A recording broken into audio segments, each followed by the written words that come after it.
nggak boleh, jamur nggak boleh, makan sushi nggak boleh. Ini kayaknya anaknya perempuan deh ya, lahirnya pas lagi gerhana bukan? Masih boleh asal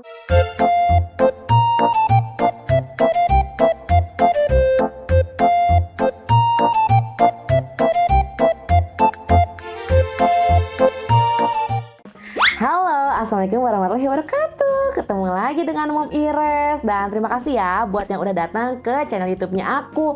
Semoga mau nonton video ini sampai beres. Dan jangan lupa ya, yang belum subscribe, please dong pencet tombol subscribe-nya, karena itu dia gratis, biar bisa mendapatkan notifikasi setiap aku upload video yang baru. Dan untuk di video kali ini, aku akan ngomongin tentang mitos-mitos yang sering didengar oleh orang-orang yang lagi hamil. Nah, sekarang kita cek ya, mitos mana yang kamu percaya ataupun memang kamu nggak percaya dari awalnya. Check it out. Yang pertama, mitos tentang morning sickness itu hanya terjadi di pagi hari ya. Jadi kalau misalnya orang di trimester pertama biasanya kan mual-mual, muntah-muntah di pagi-paginya itu suka ditandain, Aduh iya aku lagi hamil muda nih. nah, bener nggak sih yang namanya morning sickness itu? Namanya juga morning, terjadi hanya di pagi hari. Mual-mual, muntah-muntah yang dialami oleh ibu-ibu hamil cuma terjadi di pagi hari. Ternyata itu cuma mitos aja. Karena yang namanya pengaruh hormon itu ya, pengaruh hormon yang bisa mengakibatkan kita mual itu tuh bisa terjadi kapan aja. Mau pagi, siang, sore, malam, tengah malam pun itu bisa terjadi. Jadi nggak ada yang namanya morning sickness ya, karena yang namanya mual pada saat trimester pertama bisa terjadi kapan aja. Mitos kehamilan yang kedua adalah makan pedas bisa memacu kontraksi. Gimana tuh ya penjelasannya? Jadi sebenarnya makanan pedas dihindari oleh ibu hamil karena bisa memacu tertimbunnya gas lebih banyak di perut sehingga menimbulkan rasa nggak nyaman. Perut kita kan udah gede tuh, udah diisi sama janinnya, ditambah dengan gas juga, itu perasaan begahnya jadi nggak nyaman. Nah itu yang dihindari, makanya itu hoax ya. Jadi itu cuma mitos aja kalau yang namanya makanan pedas itu sama sekali enggak ada pengaruhnya sama kontraksi ataupun induksi. Nah jadi kalau misalnya nanti lagi hamil pengen makanan pedas asal kuat tapi jangan terlalu banyak-banyak juga, dan udah mulai terasa kembung, bisa dinetralisir dengan minum air putih sebanyak-banyaknya. Mitos yang ketiga nih, katanya ibu hamil itu harus makan buat 2 orang. Itu hoax, itu yang menyebabkan orang-orang kayak kita ya dengan alibi itu makan seenaknya sebanyak-banyaknya sehingga dalam keadaan hamil jadi melar.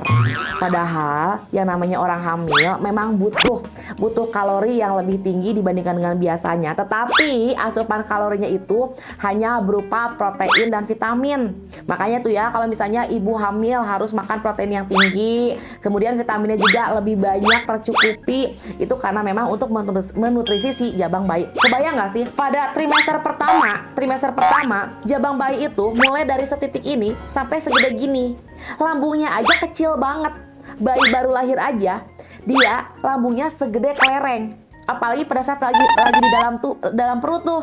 Jadi kalau misalnya kita sebagai ibu hamil makan 2 porsi, 1 porsinya lagi masuk kemana? Ke lemak, ya kan? Nah makanya jangan heran sekarang itu banyak banget ibu-ibu muda yang pada saat hamil dia badannya masih oke. Karena apa? Karena dia makan sesuai dengan kebutuhan, sesuai dengan porsinya. Jadi porsi buat dirinya dan menambah asupan protein dan vitamin untuk jabang bayinya. Jadi hamilnya tetap sehat, nggak gendut.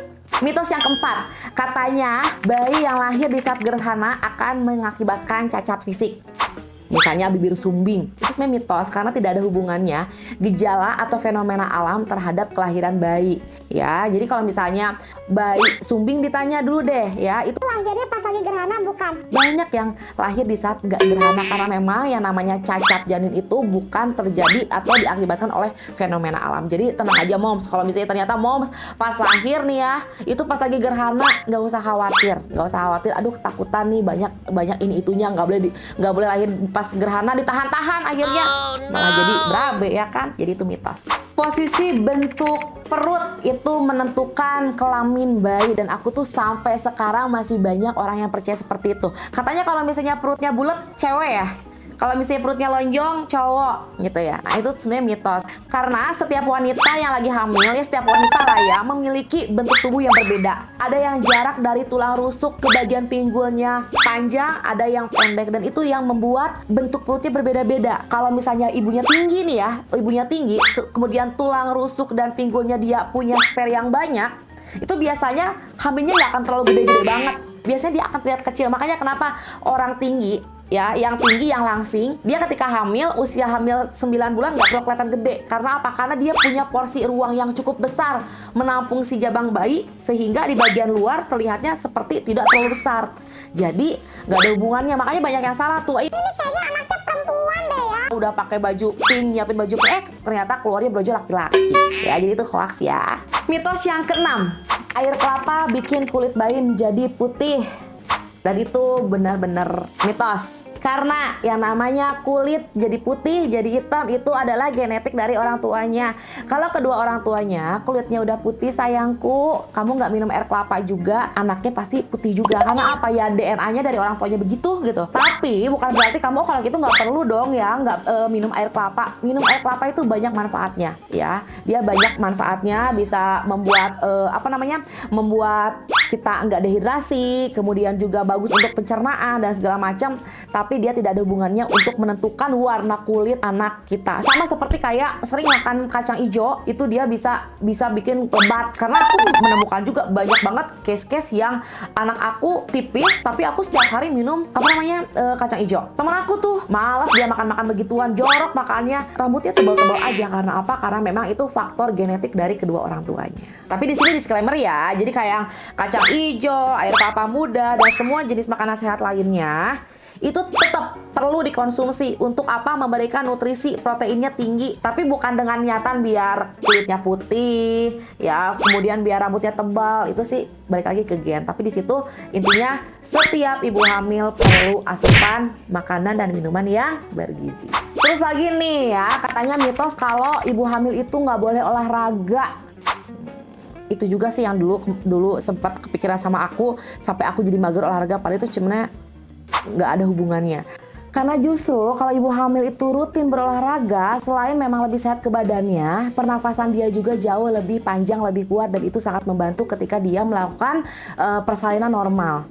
Kita lihat Mama Jen ya kan, tahu itu anaknya sebanyak itu, olahraganya kencang karena dia memang tipikal orang yang sering nge-gym kan. Tapi kalau misalnya kita nggak biasa nge-gym, pas lagi hamil biar kuat nge-gym, jangan juga. Nah, olahraga apa sih yang paling aman dilakukan oleh ibu hamil? Yaitu berjalan kaki ya. Jadi buat yang sekarang lagi mager buat berolahraga pada saat hamil, no. Karena justru olahraga di saat hamil itu sangat direkomendasikan. Terus mitos selanjutnya, katanya makan sushi itu bisa menyebabkan keguguran. Sebenarnya itu mitos ya, hoax. Karena sebenarnya kalau kamu suka makan sushi dan kamu lagi hamil, kamu boleh kok konsumsi sushi asal memang diolah secara sempurna, secara sehat gitu ya. Karena yang ditakutkan adalah bakteri salmonella yang ada di sushi itu yang masih berkembang biak, yang mengganggu kesehatan janin. Kalau misalnya diolahnya udah bener, nah kamu nggak apa-apa bisa makan sushi kesukaan kamu selama masa kehamilan. Oke, yang selanjutnya aku suka nih ya, karena aku adalah pecinta kopi dan katanya dibilang kalau ibu hamil itu nggak boleh makan kopi. Nah, sebenarnya ibu hamil tetap boleh kok. Kalau misalnya kamu punya kopi, kamu masih boleh mengkonsumsi kopi setiap harinya asal tidak melebihi 200 mg kafein. Ya, ini adalah menurut catatan dokter ya, karena kopi itu, apalagi kalau kopinya tanpa gula nih, itu justru bisa mengurangi tingkat depresi, kemudian juga bisa membuat stamina kita menjadi lebih baik lagi. Ya, ingat ya, 200 mg per hari, nggak boleh lebih daripada itu. Lanjut, mitos selanjutnya, dan ini aku juga suka nih, katanya cat rambut bisa meracuni bayi. Sehingga banyak orang yang lagi hamil ya, yang pengen cat rambut nanti aja dulu deh, pas lahiran aja gitu kan.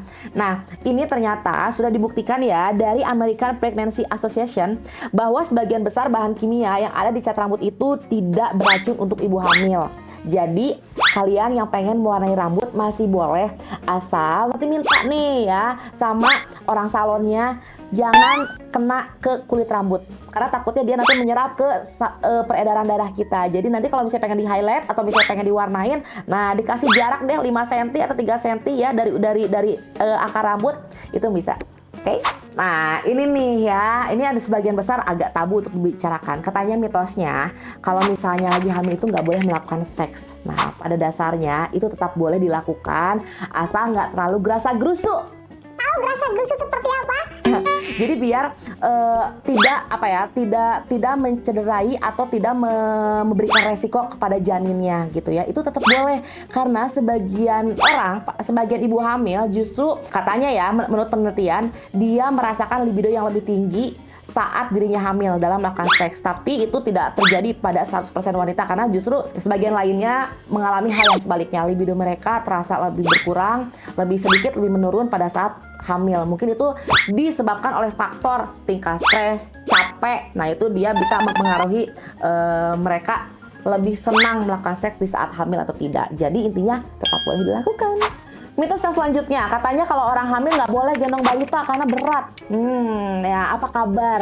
Apa kabar ibu-ibu zaman dulu ya, nenek-nenek kita yang punya anak 9 sampai selusin itu ketika dia lagi hamil, anaknya yang usia 1 tahun, masih ada usia 2 tahun, masih ada usia 3 tahun harus sama dia digendong kalau lagi nangis, itu apa kabar? Ya, jadi sebenarnya menggendong balita di saat kehamilan itu masih boleh asal diukur dirinya. Kalau misalnya tidak ada komplikasi, tidak lagi sakit apa-apa, tidak ada resiko lemah janin, itu masih boleh ya. Karena kalau misalnya mengangkat beban-beban berat itu sebenarnya bisa dihitung sebagai olahraga, tapi dilihat lagi kalau kondisi kehamilannya baik-baik saja, masih diperbolehkan untuk menggendong anak balita selama masa kehamilan. Mitos selanjutnya ya sama nih, katanya kalau misalnya orang hamil itu nggak boleh nyusuin. Nah itu juga apa kabar nih orang-orang zaman dulu yang punya anak selusin yang dia tinggi setahun hiji ya, ketika anaknya baru setahun udah hamil lagi dan itu masih masa menyusui. Jadi sebenarnya menyusui di saat hamil itu masih boleh mom, tapi memang harus dikonsultasikan sama dokter ya. Jadi ada kondisi-kondisi di mana ibunya itu beresiko lahir prematur. Nah, atau misalnya ada komplikasi, nah itu dia memang tidak boleh menyusui anaknya dalam keadaan hamil. Tapi kalau misalnya keadaannya lagi-lagi dalam keadaan sehat, itu masih boleh menyusui anaknya di saat kondisi ibunya lagi hamil. Mitos yang selanjutnya adalah nggak boleh makan jamur katanya ketika lagi hamil katanya. Nah, masalahnya nih ya, nggak semua jamur itu beracun. Jadi bisa dilihat jenis-jenis jamur apa aja sih yang aman dikonsumsi selama kehamilan dan pastikan jamur itu sudah dibersihkan. Nah, jadi bukan berarti ketika lagi hamil semua jamur nggak boleh dimakan. Kalau kayak gitu susah. Ibu hamil banyak banget tantangannya. Kopi nggak boleh, jamur nggak boleh, makan sushi nggak boleh. Gimana ya kan? Nah jadi pastikan ada beberapa tipikal jamur yang boleh dikonsumsi selama kehamilan. Lanjut, katanya ibu hamil nggak boleh nih ke dokter gigi katanya ya, nggak boleh melakukan perawatan gigi.